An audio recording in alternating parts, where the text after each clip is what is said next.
Um, I'm still looking for the voxel game that I'm thinking of. Minecraft. No, Cloudpunk. That's what I said. Cloudpunk, yeah. I tried Cloudpunk, and it was interesting. I didn't feel myself drawn. I mean, the world was very fun. I didn't feel myself drawn to drive around a lot. I used it as kind of a chill moment because it was very switch your brain off, cruise around this arguably beautiful city as well. Yeah, it was a stunning game. I don't know. I wonder if it's because I had to commute 3 hours a day when I lived in the States that I've just come to hate driving. Like Yeah, I no. loathe it. Not doing it. Yeah, I've been very deliberate over the years not to try to avoid long journeys wherever possible. Yeah, adding hours to your daily grind is I was working 4 jobs at the time as well. So crazy. I'd get up at 5 in the morning, teach kids in China, shower, drive to one college, teach there, drive to the next college, teach there, Yeah. drive home, record Godot videos. Like that was rough. Um, I do remember that I was talking to one of my students and I mentioned I teach kids in China, and she said, "Well, online?" Like, no, I commute. Like, welcome to college. It's a little bit of a commute, just a little. The devs are in fact working on the next one. They're working on, I believe, set in the same world, but I think Okay. you own a shop or a store, something like that. Like it's not about the driving; it's about being in that world. Nice. I'll look forward to seeing that. Yeah, Yep. I think this world was put together by using Magic of Voxel as well. Oh, interesting. For those who don't know, Magic of Voxel is a voxel 3D package, a bit like Blender in many respects, but a lot more simple. Yeah, I'd say it's closer to a voxel A sprite. Like you can create assets and animate them and things like that. It's a really cool piece of software. But yeah, Shadows of Doubt, check it out if you want to. It's not the easiest game, and it's not always fair, and it is in early access, and there Yeah. are bugs. Some of them are great. The AI is very good, except when it isn't. For example, I have Yeah. found that if you really need to get to a security office, you can just knock on the door, barge past the cop, handcuff him, and he won't turn around, and then you can just take your time. There we go. I believe that is the link for Magic of Voxel. It's still a beta program, but it's they. Excuse me. By the looks of it, since the last time that I used it, they've added in a lot of extra graphical elements, so you can have maybe depth of field and fog and things like that. Because I wonder if this it'd is be gorgeous. worth playing with it before we get to Toonky Kickabout.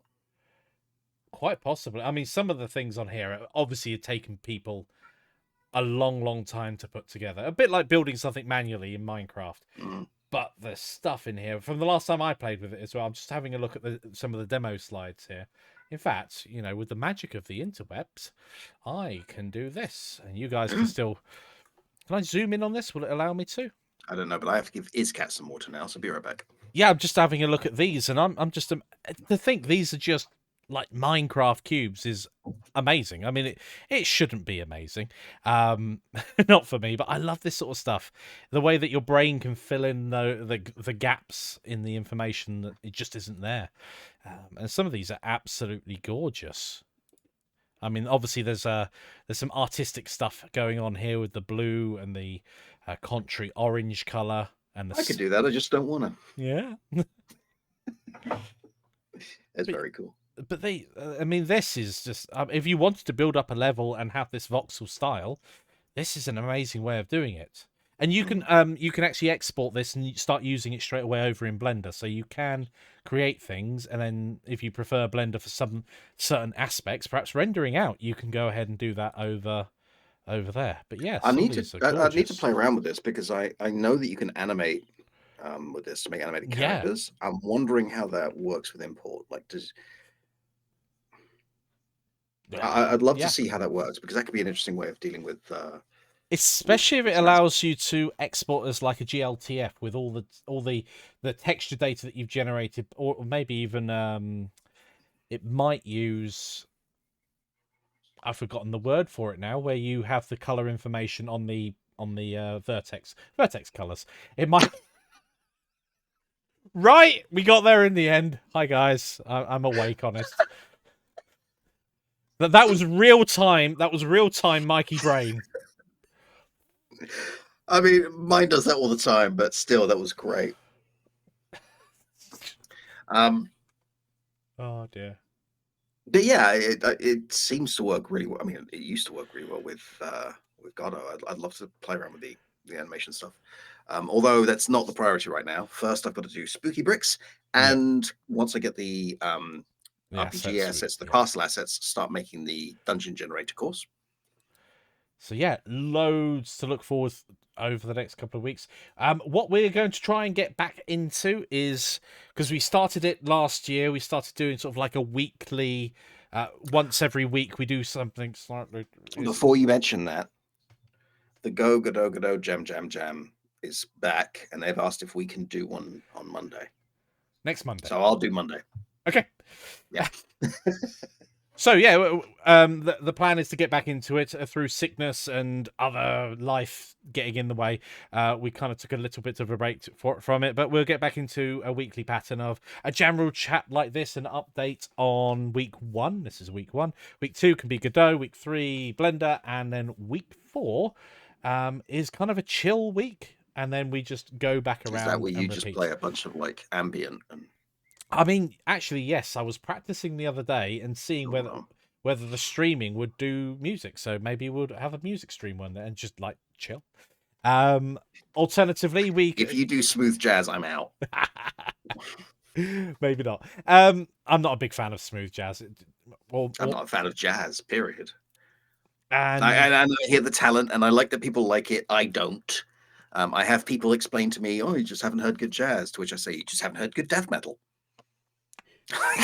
You're allowed not to like some styles of music. Absolutely fine. And so week 4, more of a chill. Maybe have a look at some games, do a little bit, not of a review of a game, but more of a technical analysis. Render. I mean, I was thinking about doing a particles party, but a game in 40 minutes or a game in 60 minutes is fun. It's stressful. I need to make a decision. Yeah. Have you ever considered reviewing, play streaming your viewers' games? We have in the past. Kaiser, I think his name was. He made a tank game in Godot, I think, and exported it, and we did a review of that. It wasn't a live. You did. I wasn't there that week. Yeah, it wasn't a live one, as far as I. Oh no, I think it was actually. Anyway, details aside, yes, we have done that in the past. So if that is something that you guys want us to do, warts and all, I mean. The great thing that Jan and I can turn on and off in our heads is this is a work in progress. This is a proof of concept of a certain mechanic within a game. So, I mean, it's very disheartening sometimes if you show someone a piece of work and they don't understand that and they think it's the final product. And this will happen all the time. And if you get feedback based upon it being a final product, that is not useful feedback. I mean, we've talked about this before. Feedback is actually one of those difficult things because often when you ask people for feedback, they give you their opinion. Yes. And the problem with opinion is while there's a place for it, it's not actually what you need to make something better. Yeah. The idea is to give a constructive insight as to here's what I notice, here's what I like, here's what I wonder, and offer them avenues for thought that they maybe haven't thought of, which they can then decide to take or not take. Feedback should not be, could you do that but good?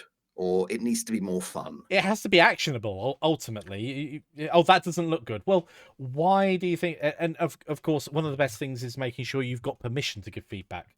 Someone might be showing you something just to show you their progress. They might not want any feedback. So feedback should be given in a way that people can decide for themselves if they want to take it or not. Yeah, totally. I was taught when I was doing my education degree, always, this is the Liz Lemon method, always start with I think or I notice or I wonder. Yes. And don't try and weasel out of it. I noticed this kind of sucked. Like, you can't do that. But the idea is entirely to give them something that they might think about, and maybe they use it or maybe they don't. Yes. Rotrick says it'll be great for a magical and mythical fourth stream of the month. It would, but people have to give us their games. Yes.